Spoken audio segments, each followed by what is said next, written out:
Hare Krishna, muy buenos días. Namaste Vishnu Padaya Krishna Prestaya Bhutale Srimate Bhaktivedanta Swamini Namine Namaste Saraswate Deve Gauravani Prasharine Nirvise Sunyavadi Pashatya Deshatarine Jayatri Krishna Chaitanya Prabhu Nityananda Tri Abdvaita Gadavtara Rivasadi Gaura Bhakta Hare Krishna, Krishna Krishna, Hare Hare, Hare Rama, Rama Rama, Hare Hare. Hare Krishna, reiterados, vamos a continuar con las lecturas y propuestas de reflexiones del Srimad Bhagavatam. Entonces continuamos en el segmento donde los habitantes de Dwaraka, exaltados por la cercanía de su amoroso Señor Krishna, están yendo a su encuentro, y entonces está cada uno haciendo su aporte desde la tendencia personal de cada cual. También han embellecido la ciudad, han preparado, la han perfumado, la han limpiado, la han adornado con objetos y símbolos auspiciosos. El texto número 20 continúa diciendo: expertos dramaturgos, artistas, bailarines, cantantes, historiadores y eruditos oradores dieron todos sus respectivas contribuciones, inspirados por los pasatiempos sobrehumanos del Señor. De ese modo prosiguieron sin cesar. O sea, también menciona otros elementos de la ciudadanía, o sea, de la sociedad aquí en Dwaraka. Ya hemos visto que Dwaraka tiene elementos de todo tipo en sus estratos sociales. Y entonces ahora vemos que llegan aquí, habla de los artistas, bailarines, cantantes, poetas, historiadores, oradores, ¿verdad? Estas personas también llegan a la cercanía donde está el Señor Krishna entrando a la ciudad y empiezan a hacer diferentes cuestiones, pequeños dramas, representaciones escénicas, oración de poemas, narrar diferentes historias de manera muy realista, pero todo relacionado, dice que a los pasatiempos sobrehumanos del Señor. No representan dramas de comedia, no representan dramas de no sé qué evento de ficción, no. Todo lo que ellos hacen, todos los poemas que dicen o todos los poemas que en ese momento crean, todas las canciones que entonan, todas las historias que narran, todas las historias que ponen ahí de manera dramatúrgica, todo está relacionado directamente al Señor Supremo. O sea, exaltan al Señor mediante la narración y canto de las propias glorias del Señor. Exaltan al Señor hablando del propio Señor. Cuán maravilloso, cuán magnífico. Vamos a ver en la literatura védica que siempre que una de las grandes almas se dirige al Señor en una oración o algo semejante, siempre comienza por alabar al Señor.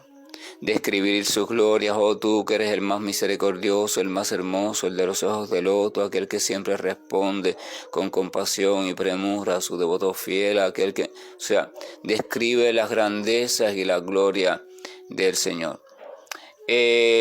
También al mismo tiempo describe la incapacidad de él, o sea, de la persona que se dirige a él para recibir algo de él. O sea, describe la grandeza del Señor, la incapacidad de aquel que está a sus pies dirigiéndole ese canto, y entonces ya después le expone algo específico al Señor. Esa era la receta o el modelo general, el protocolo general, ¿verdad? Es igual cuando usted va a encontrarse con alguien, alguna persona ocupa un cargo importante, entonces generalmente usted es cortés, usted generalmente, antiguamente era así el protocolo, le agradecía por todo lo bondadoso que era, por lo bien que está ejercitando su trabajo en ese cargo tan importante, por el bien que le está haciendo a la humanidad, porque mire usted también hizo esta obra, hizo aquella, usted. Porque eso ensarzaba el oído, endulzaba el oído de esa persona y hacía que la persona se sintiera feliz. Y entonces, cuando una persona se siente feliz, por naturaleza se muestra magnánima, se acondiciona, se prepara para mostrarse magnánima. Y entonces después el otro exponía su humildad, sin embargo yo esto y aquello. Y después al final entonces esta persona magnánima en la cultura védica se mostraba generosa, porque al recibir tantos halagos ella se veía, por decirlo así, en el ánimo apropiado para decirle ¿y qué puedo hacer por ti? Y entonces la persona visitante o la persona que estaba diciendo su pedido, su oración, le decía, mire, es que yo necesito tal cosa. Ese es el método. Ahora, ese es el método también que se emplea en la adoración de los semidioses, diferentes deidades y elementos. Ahora, ¿qué pasa? Hay una diferencia entre ese método y el método que emplea el devoto puro para adorar al Señor. El método anterior se ensarza a la figura, se ensarza al personaje buscando que se ponga feliz y que se ponga dador de misericordia, dador de favores, que entonces diga, bueno, ¿qué quieres que haga por ti? ¿Verdad? Pero sin embargo, el devoto puro en su madurez perfecta, cuando va al Señor, no va movido por un deseo, no va movido por una búsqueda de un anhelo que quiere cumplir, porque ya él no tiene anhelos diferentes al anhelo de siempre estar sirviendo al Señor. Entonces ya él no relata la grandeza del Señor para ensalzarle el oído, para ver si después le dice que quieres que haga por ti. No, a él no le interesa que el Señor haga nada por él. A él lo que le interesa es admirar cómo el Señor se pone feliz cuando él le canta sus glorias, cuando él baila para él, cuando él hace algún tipo de para él. La felicidad del devoto puro reside en la felicidad del Señor, porque el devoto puro funciona como espejo completamente limpio. El Señor aumenta su felicidad y esa felicidad se refleja en el devoto puro. Vamos a recordar que en el corazón de la entidad viviente, allí justo en el alma de la entidad viviente, está también al mismo tiempo una expansión del Señor. Esa expansión va a reflejar todo lo que sucede en el Señor. El Señor aumenta su alegría, esa expansión refleja esa alegría y por tanto el alma, que ya está completamente purificada en virtud del servicio devocional, que se ha desapegado de toda cuestión material, entonces experimenta también esa alegría de manera completa. Por tanto y demás, la única forma que tiene el alma esencial, la verdadera alma, no el ego falso ni nada de eso, la verdadera alma de experimentar dicha es a través de la dicha del Señor.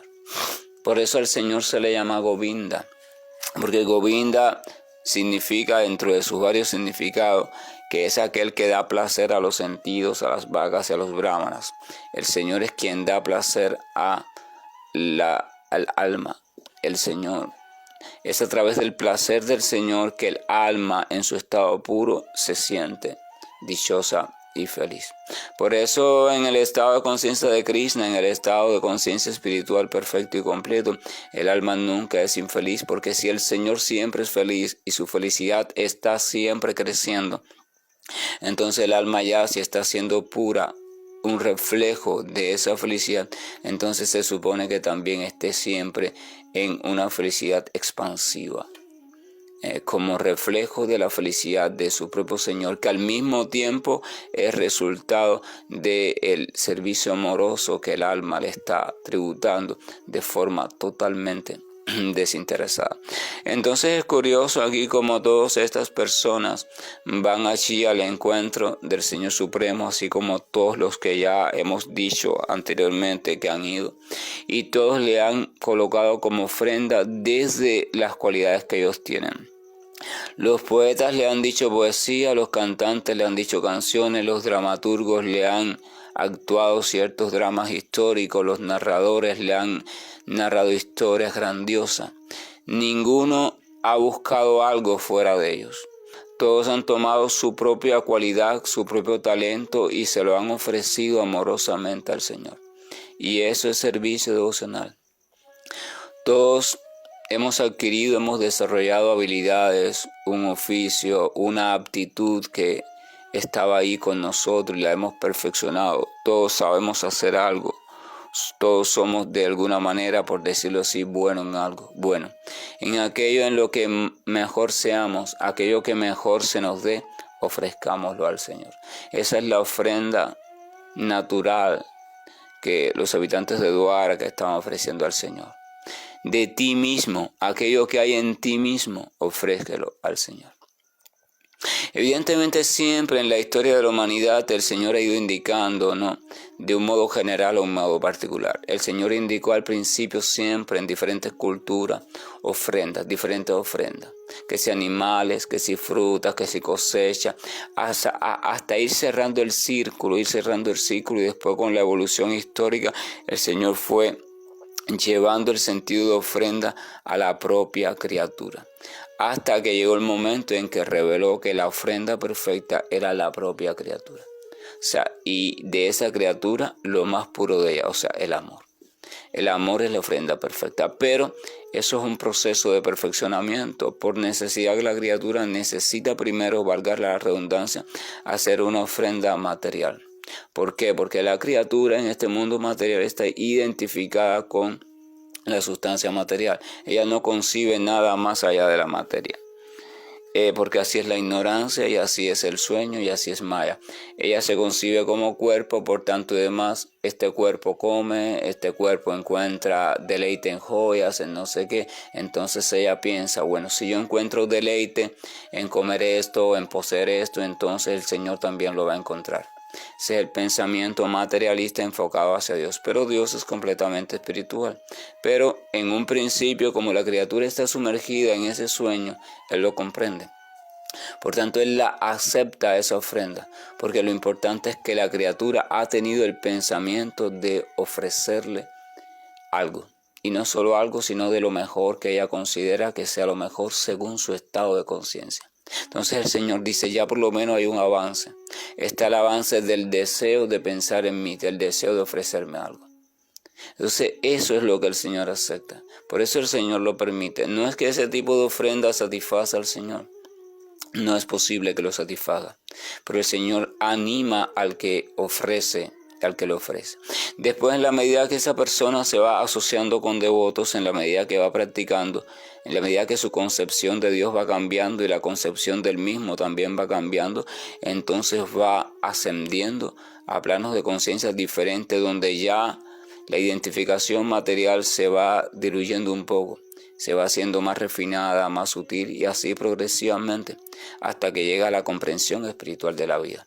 Pero en la medida que eso va cambiando, entonces el tipo de ofrenda también va cambiando. Después la ofrenda deja de ser burda a ser un poquito más refinada. Entonces los sacrificios animales y esas cuestiones se termina. Si vemos la historia humana, también llegó una época en que eso fue prohibido.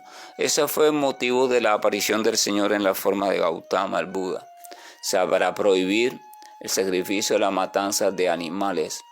Porque los brahmanas ya no lo estaban haciendo como era indicado, o sea, para el Señor. Ahora se habían vuelto adictos a la carne y a la violencia, por tanto, y lo estaban haciendo en nombre de la religión. Por tanto, el Señor Buda, como autoridad del Señor, dijo, no, ya basta, no hay religión que valga, todo eso es mentira, yo no acepto los Vedas. Él dijo eso precisamente para que la gente, no, entonces ya no hay justificación para matar animales, porque ya el Señor no los quiere. Y entonces se quedó la parte de ofrecer frutas, flores, pero después eso se refina. Y ya ni frutas ni flores, sino entonces los más refinados empezaban a ofrecer canciones, cantos, poemas, dramas, narraciones. Pero ya después los que más lograron seguir avanzando, empezaron a ofrecer entonces simplemente cuestiones del conocimiento. O sea, ofrecieron su inteligencia al Señor. O sea, ahí viene la meditación, la reflexión. Pero después eso siguió avanzando hasta que ofrecen su propio ser al Señor y entonces se hace perfecta la ofrenda. Ofrecer al ser de manera amorosa, completa y de manera completamente voluntaria. Pero vamos a ver, repito de nuevo, que es un progreso. no se puede aspirar a que una persona deje un tipo de ofrenda para entrar a la otra así bruscamente. No, ella tiene que vivir un proceso de transformación, porque si una persona abandona un tipo de ofrenda para hacer otra y interiormente no ha comprendido la diferencia ni la superioridad, ni ha sido llevado de manera natural a ese cambio de tipo de ofrenda, entonces debe saberse que no ha hecho nada, pues en verdad sigue en el mismo estado aunque externamente haya cambiado de ofrenda. Todo lo externo debe ser resultado de un cambio interno, pero acá en la época moderna se hace lo contrario. Se hacen muchos cambios externos y se cree que se hizo un cambio interno. Y eso no funciona. Por eso hay tantas cuestiones hipócritas. Hay tantas cosas que parecen ser religiosas, que parecen ser espirituales, pero no son más que simple escenografía, no son más que simple actuación, no son más que simple vestuario. Entonces esa es la cuestión. La cuestión es esa. Y eso es importante. Entonces la mejor ofrenda del Señor es una ofrenda que siempre vaya con usted. Realmente la criatura no necesita de nada para ofrecer al Señor. A veces las personas, por ejemplo, en la propia religión, cuando están en la primera etapa de ella, que es una etapa muy identificada con lo material, piensan que si no entran a un templo, si no entran a la iglesia, si no van a su altar, si no ofrecen algo material al Señor, entonces no están cumpliendo con el deber. Entonces cuando viajan o están en un hospital o están en una cárcel, se sienten limitados porque no pueden acceder a la iglesia, porque no pueden esto, porque no pueden aquello, porque no tienen un texto para leer, porque en su casa le dejaron el texto sagrado, porque ahora ya no tienen el rosario, porque no tienen, o sea, no hay el elemento material. Entonces la criatura se ve obligada, si tiene suerte va a hacerlo, de comprender que ese elemento necesariamente no es imprescindible para la adoración del Señor, sino que era un recurso para irme creando en mí el hábito de adoración.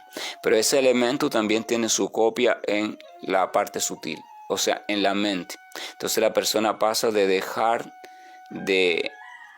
dejarse del plano de la adoración burda y pasa a la adoración sutil.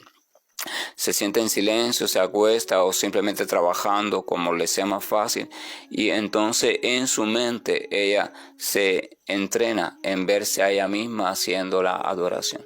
Allí crea los recursos o apela a un recuerdo de su propio altar o el templo al que ella iba, las deidades que miraba o según la cultura que fuera, y comienza a realizar su adoración diaria pero a nivel mental, con todo detalle según la capacidad de cada persona. Allí tiene una ventaja, allí le puede ofrecer todo lo que de manera real burda no le podía ofrecer. La historia védica está llena de brahmanas pobres que hacían su ofrenda al Señor diaria, pero sin embargo no hacían nada externamente, sino que se sentaban a meditar y allí en su mente hacían un ejercicio de visualización en relación al Señor, donde le hacían todo el protocolo, el ritual de ofrecimiento que está establecido en los Vedas. Ellos lo hacían. Hacían los mantras, hacían las oraciones, los diferentes cantos, al ritmo. Primero en su mente iban al río sagrado, al Ganges o al Yamuna, se bañaban, hacían las oraciones prescritas para el baño a la hora específica, se vestían con ropa limpia y entonces iban al lugar de adoración del Señor, reunían todos los utensilios, reunían toda la ofrenda y comenzaban a ofrecerla de manera adecuada. Que si la lámpara de ghee, ellos la tomaban, la encendían, le daban las vueltas necesarias, que si el incienso, que si las flores, todo según estaba establecido en el protocolo védico para esa época. Y bueno, y cada cultura, la manera de cada cultura. El punto es que hacían la adoración completa, le ofrecían, incluso cocinaban en su mente, preparaban. Hay una historia muy hermosa, porque una vez se dice que un brahmana pobre estaba allí preparando, cocinando para el Señor en su mente, para ofrecerle la comida al Señor. Pero estaba tan ansioso de ofrecerle la comida al Señor que quería ver si ya la comida estaba lista. Todo esto es en su mente, recuerden. Quería ver ahí si la comida estaba lista y en su propia mente él metió el dedo en la comida. Y entonces la comida estaba por supuesto hirviendo, todavía no estaba fría para ofrecerla a la deidad, porque se dice que no se debe ofrecer comida caliente, ¿verdad? Es lógico. Entonces él metió el dedo en su visualización, él se visualizaba metiendo el dedo y cuando metió el dedo en la comida estaba hirviendo todavía y se quemó. Entonces literalmente el dolor, el ardor hizo que saliera de su visualización, y cuando miró su dedo estaba enrojecido y ampollado. O sea, la visualización fue tan perfecta y maravillosa que a nivel físico somatizó.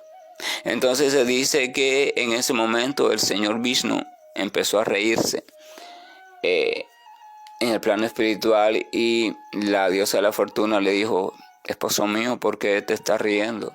Y él le dijo: porque mira, y él le contó la historia. Ahora mismo un brahmana que estaba preparando una ofrenda maravillosa para mí, lleno de ansiedad por ofrecérmela y complacerme, metió el dedo para ver si estaba fría y se quemó. De eso me estoy riendo. Entonces Vishnu le dijo a los Vishnudutas son los mensajeros de Vishnu, le dijo: vayan ahora mismo y tráiganme a esa gran alma para acá, ya está lista para ascender a Vaikunta. Y entonces así, una historia. Pero el punto es este: el espiritualista tiene que necesariamente llegar un momento que tiene que comprender la diferencia entre lo burdo y lo sutil, y comenzar a comprender que en el plano sutil también la adoración tiene la misma perfección. Hay personas que piensan que si no hay un elemento material, la adoración entonces pierde fuerza, pero la adoración no se trata de los elementos. La adoración se trata de la atención, la entrega y la sinceridad, y la realidad con la cual tú la vivas, y la fe con la cual tú la vivas, y por supuesto el protocolo que haga que sea establecido y que sea autorizado. Entonces la persona empieza en ese momento a comenzar una nueva etapa en su adoración, y adora al Señor Supremo. Lo mismo si va en un avión y llega la hora de su adoración establecida, ella lo adora. No tiene limitaciones, porque ya nadie le puede impedir la adoración. Puede estar presa, puede estar desnuda, puede estar en un lugar apartada, puede estar en un avión, en un tren, donde quiera, en un campo, en una playa, en un campismo, en una piscina, donde quiera, que cuando llega la hora, entonces ella simplemente ya se entrenó previamente, por supuesto, se aisló de todos los demás y se sumerge en su mente, y allí realiza con un sentimiento siempre de respeto y adoración la adoración al Señor según ella lo tiene establecido, según ella está acostumbrada. Si ese sentimiento es fiel y la sinceridad de la adoración también es fiel, entonces la adoración cumple su objetivo. Después, por supuesto, esa es la adoración que hacen los semidioses en plano mental, y es la adoración. Después está la adoración de los sabios, que es la adoración que ellos hacen en perfecto conocimiento. O sea, ellos comienzan todo el tiempo, están con su inteligencia, están hundiéndose en los asuntos del Señor. Entonces ya no hay templo, ya no hay ofrenda material, ya no hay nada, ya no hay protocolo. Hay un constante reflexionar sobre el amoroso Señor. Pero después está la otra etapa superior, donde se descubre ya como criatura espiritual completa, y entonces está una entrega en el servicio espiritual del Señor desde un cuerpo completamente espiritual. Pero todo eso es un proceso, repito, se va obteniendo y se va llegando. Pero el maestro espiritual está en la tarea de ir orientando a su debido tiempo, escalón por escalón. No se pueden violar los escalones, no se puede pasar de la adoración burda a la adoración del conocimiento, a la inteligencia, ni de la adoración burda a la adoración espiritual pura, no se puede. Es una comprensión progresiva, así como también es una transformación progresiva.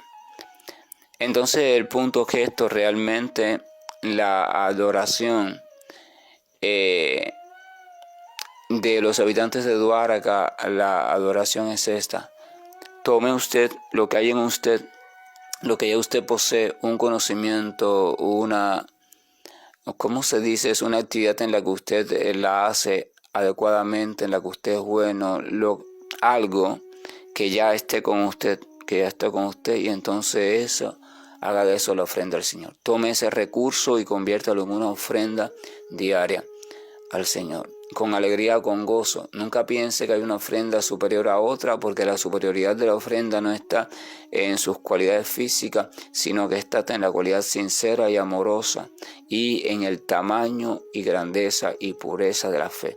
Tiene que ser dirigida, tiene que estar situada su atención completamente en el Señor cuando usted está haciendo la ofrenda.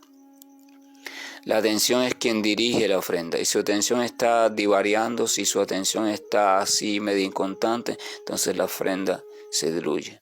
La ofrenda es imperecedera, la ofrenda no es clara, la ofrenda no es nítida, la ofrenda no es sustanciosa, o sea, no hay prácticamente ofrenda. Pero una ofrenda completamente absorta en el Señor, una ofrenda inundada de sentimiento, amor por Dios, inundada de agradecimiento, una ofrenda así, aunque sea nada, aunque sea un poema mal elaborado, porque la persona quizás no es muy ducha en la oratoria, etcétera, etcétera, pero entonces se tiene como una ofrenda perfecta y maravillosa. El Señor se complace y hace que una inundación de alegría, gozo y de pureza inunde el corazón. Son las cuestiones. Que la gracia y el amor de nuestro Señor nos acompañe. Bendito Señor, ayúdanos a comprender que de aquello que tengamos de mejor en nosotros, en nuestras actitudes, cualidades, etc., lo dediquemos hacia ti como ofrenda amorosa y que lo hagamos con gran gozo, aunque las circunstancias externas sean difíciles, que siempre vayamos a ti con gozo, que comprendamos que el plano de la ofrenda a ti no es el plano material. Cuando uno va a ofrecer algo al Señor, uno no lo puede hacer en el plano material, porque el Señor no está en el plano material. Entonces esto quiere decir que nuestra ofrenda a Dios no depende de las circunstancias materiales. No depende si estás enfermo o sano, si hay hambre o si hay mucha comida, si hay sed o si hay mucha agua, si hay guerra o si hay paz. Depende de cuán capaz seas tú de situarte en un plano, en el plano del corazón, y allí abrirte con fe al Señor. Y saber que si con sinceridad te diriges a Él, entonces con sinceridad de seguro, Él también va a aceptar tu ofrenda y tú recibirás los resultados de ella, que los resultados son una creciente purificación y una creciente disposición de corazón y de mente para su debido tiempo poder estar listo y reencontrarte de nuevo de manera personal con el Señor. Hare Krishna, buen día, y estoy finalizando la llamada. Hare Krishna, Hare Krishna,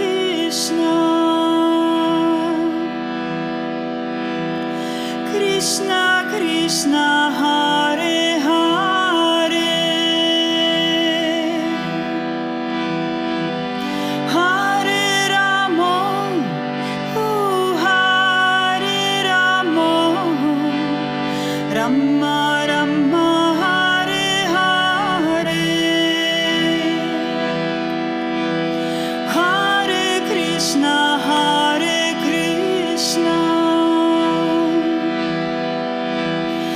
Krishna Krishna